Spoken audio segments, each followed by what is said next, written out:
आइए आज हम बात करते हैं HRT की, ठीक है। तो हार्मोन रिप्लेसमेंट थेरेपी, और ये जो नए वाला एडिशन है ना उसमें नहीं दिया गया, लेकिन पुराने एडिशन में था, इस वजह से हम सोचे इसको एक्सप्लेन कर दें, ठीक है।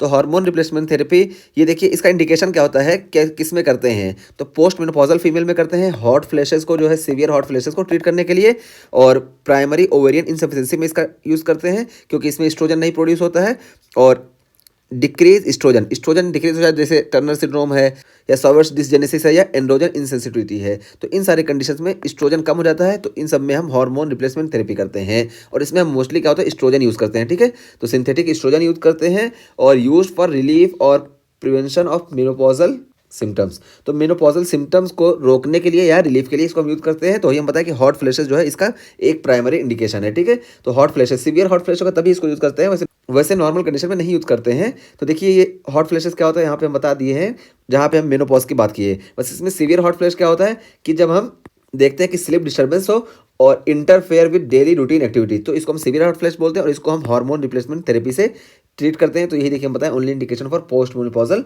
HRT, तो हार्मोन रिप्लेसमेंट थेरेपी। और वेजाइनल एट्रोफी में भी इसको यूज़ करते हैं, और वेजाइनल एट्रोफी में भी इसको हम यूज़ करते हैं, ठीक है। तो ये हो गया हमारा हार्मोन रिप्लेसमेंट थेरेपी का। और ऑस्टियोपोरोसिस में यूज़ करते हैं। ऑस्टियोपोरोसिस में क्या होता है कि जब एस्ट्रोजन का कंसंट्रेशन बढ़ता है तो ये ऑस्टियोक्लास्ट की एक्टिविटी को डिक्रीज कर देता है, क्योंकि एस्ट्रोजन जो होता है ऑस्टियोक्लास्ट की एक्टिविटी को इनहिबिट किए रहता है, और जब एस्ट्रोजन कम हो जाता है तो इसकी एक्टिविटी इंक्रीज हो जाती है, इस वजह से हमको ऑस्टियोपोरोसिस देखने को मिलती है। इसी वजह से ऑस्टियोपोरोसिस में पोस्ट मेनोपॉजल फीमेल में बहुत ज़्यादा हेल्पफुल होता है, ठीक है। और इसमें हम जानते हैं कि ड्रग ऑफ चॉइस भी अगर हम बात करें तो हम क्या करते हैं, एल्ड्रोनेट देते हैं, ठीक है। तो ये बिसफॉस्फोनेट है जो ऑस्टियोक्लास्ट की एक्टिविटी को डिक्रीज कर देती है। तो हार्मोन रिप्लेसमेंट थेरेपी में किस तरह से फायदेमंद होती है यहाँ पे ये बता दिया गया।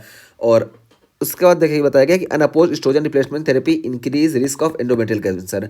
तो अगर हम सिर्फ एस्ट्रोजन दे रहे हैं ना, तो एस्ट्रोजन देंगे तो हमको मालूम है कि प्रोजेस्टेरोन का काम क्या होता है कि एस्ट्रोजन के रिसेप्टर को एंडोमेट्रियम पे कम करता है, ठीक है, इसको इनहिबिट करता है एस्ट्रोजन के रिसेप्टर को। और सिर्फ जब हम एस्ट्रोजन देंगे और प्रोजेस्टेरोन नहीं देंगे तो एस्ट्रोजन के रिसेप्टर को इनहिबिट करने वाला कोई नहीं रहेगा, तो बहुत ज़्यादा एंडोमेट्रियम का प्रोलिफरेशन होगा, इस वजह से एंडोमेट्रियल कैंसर का चांस बहुत ज़्यादा होगा।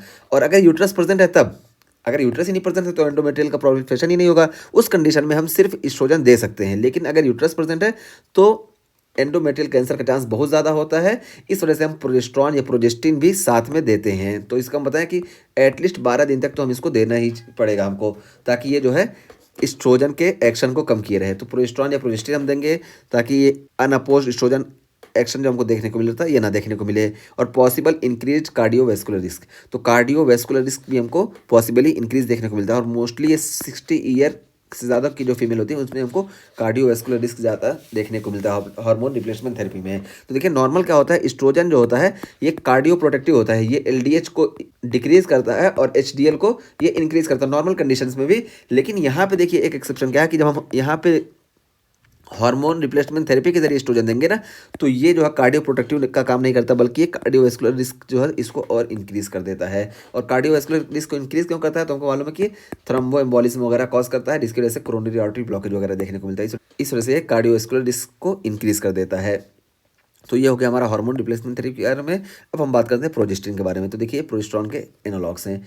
अच्छा, इसको देखने से पहले हम यहाँ पे बात कर लें मेनली क्या होता है। तो मेनली देखिए हार्मोन रिप्लेसमेंट थेरेपी में हम एस्ट्रोजन और प्रोजेस्टेरोन दोनों देते हैं।